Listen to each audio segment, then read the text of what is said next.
Good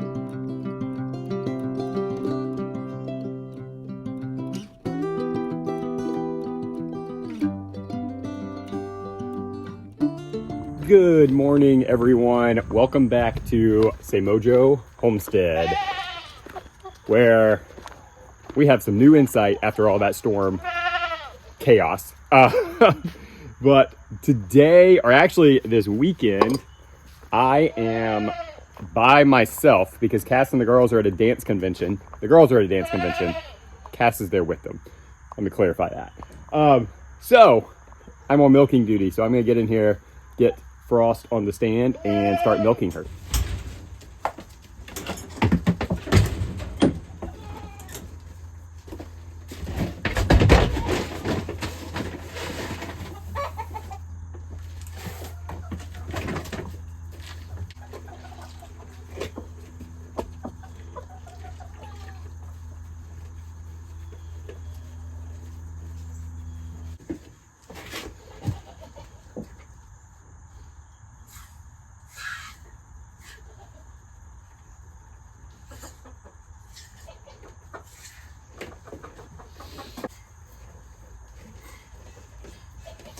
All right, guys, so while I'm milking, don't judge my milking skills. I am the backup milker. I am not the main milker on the farm, and I have to do it a little bit different than Cass, but we manage. So yeah, today we have to cut off the tree that fell on the the pig pen fence, because we need that pen for goat breeding. We're going to be getting the buck that we're using this year. I think he's coming Wednesday. So I've got to get that pen in order so that we can put them in there, because we are not trying to breed all of our goats this year. So we have to separate them out so that the Nigerians do not get bred. We are going to kind of phase them out of our herd. We've talked about that in some other videos. So we want to go predominantly, or I guess exclusively, to mini Nubians, which is what Frost is right here. And we're looking at possibly going ahead and breeding her baby from last year, which is Maisie Gray. Maisie Gray is about 8 months old. So she's old enough. We just really want to make sure she's size-wise, like, big enough. Don't want to create any unnecessary complications with that. But that being said, you do want to try to breed goats fairly young. I mean, definitely before they reach the age of 2, but soon after they hit 1 year old, just because all of their hip joints and all of that are able to move a lot easier and to separate for birth.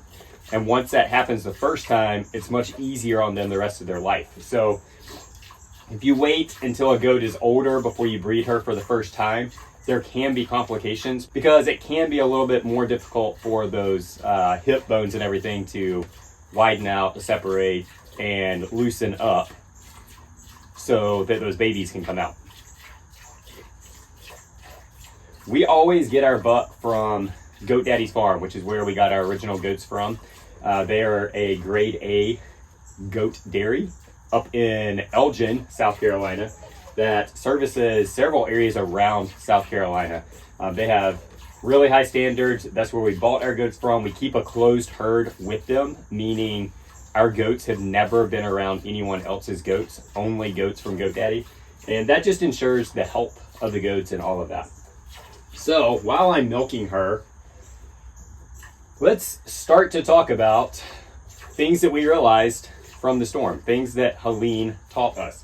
I do want to do a different video later on once Cass gets back with us, so probably next week, talking about really like individually what she taught us. But in general, what I knew but was confirmed with all this is resiliency and self-reliance, or I guess getting through hard times, being able to get through hard times, is a community thing. It takes community.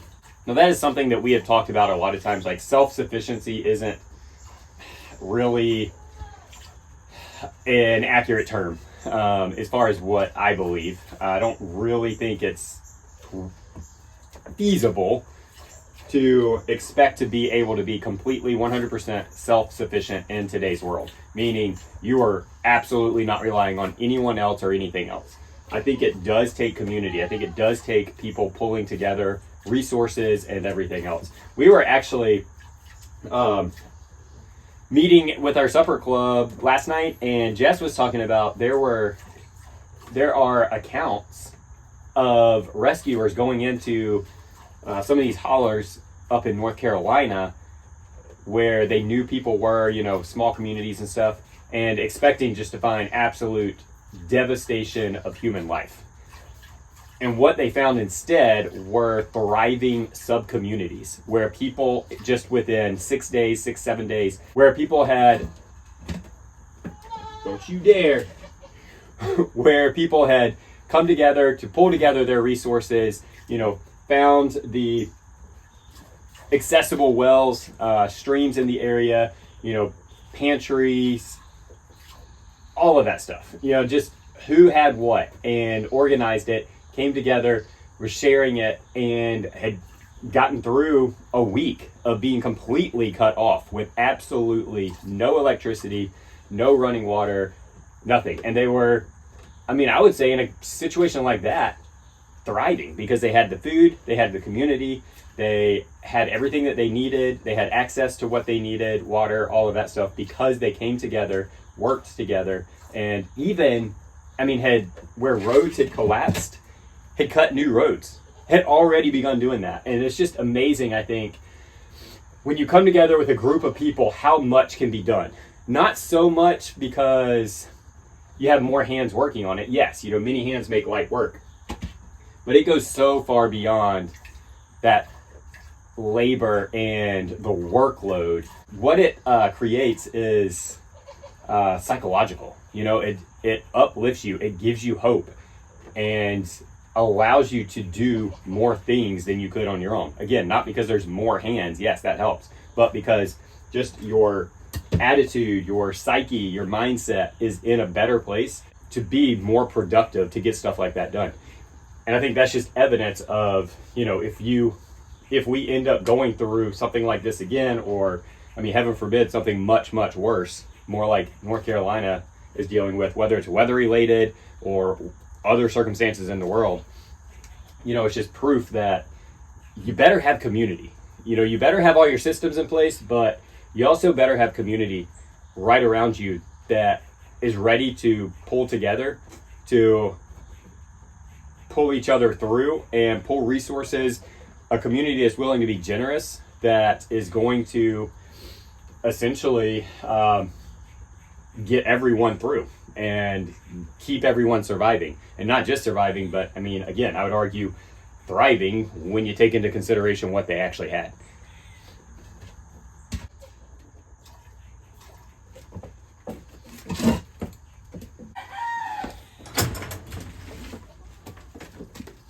Good girl. All right, guys, now that is taken care of, we are going to go work on cutting off this branch from the fence. I'm going to take you guys over there, show you it real quick before we do it. Thankfully, it's not too much of a mess from what we have to clean up, but it will require a little bit of repair on the fence. But the branch itself shouldn't be too difficult to get off.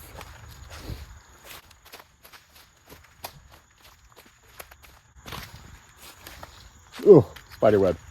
Okay. Yeah, dude, I'm out here. This is the branch that we have to take down, or not take down, but take off. It did fall right there over the fence. So I really think that just 3 cuts and we can get it off. I'm not worried about trying to clean it up out there in the woods. I mean, it is what it is. So it broke off right here. It actually came down from this tree right here all the way up there. I don't know if you guys can see it up there, but it was the top part of the tree, kind of a limb, but also, I guess, technically the main trunk. So the tree as a whole should be fine. Here comes my helper. Whoa! What do you think of this tree? What tree? Oh, that tree? Yeah, oh, that tree? I don't know. It's pretty big. Yeah, but where's the stump? I think firewood is what I think. Yeah. Yeah. We should cut off the... Yeah, and we can't put any pigs in here right now. No, they'll get out right there. Yeah. Or goats. We were going to put our goats in here for them to breed. So that's why I got to fix it. Thank you. Let's go get the chainsaw and we'll get started.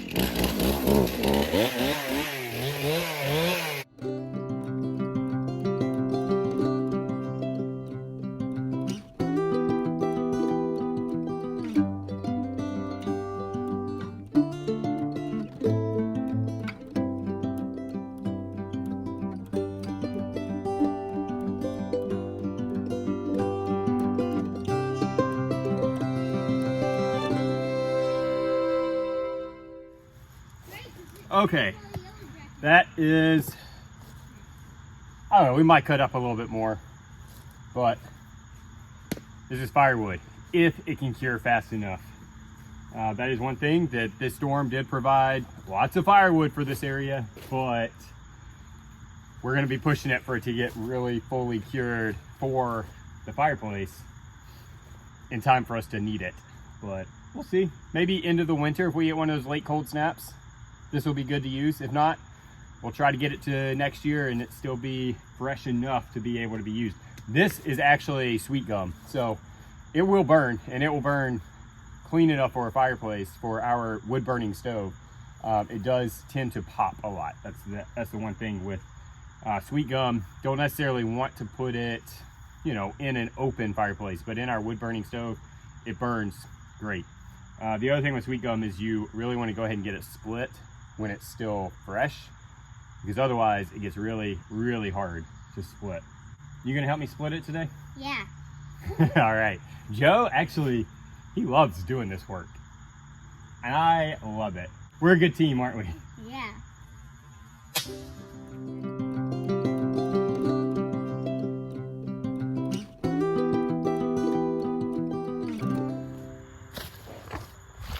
All right, guys.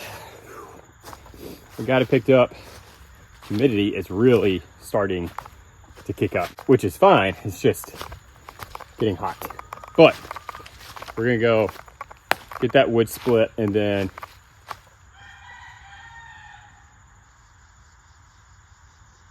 oh, it was a squirrel. Thought there was a deer running through the woods. But back there where it did hit the fence, I think it did take some tension out of it. So I think I'm actually gonna have to put another T-post in to get it just taut again. I don't want that fence that loose, and the amount that it got bent, I don't think I can get it to stay straight unless I put another T-post in right there. So gonna definitely need to do that. But right now, we're gonna go get that wood split and then we can work on the fence. Joe and I are gonna probably figure out what we want to do the rest of the day. So when we have guys weekends, which is when mom and the girls are away, we always like to try to do at least one fun thing during the weekend instead of just working all day long. So we're gonna knock this out and then figure out what our afternoon is gonna look like.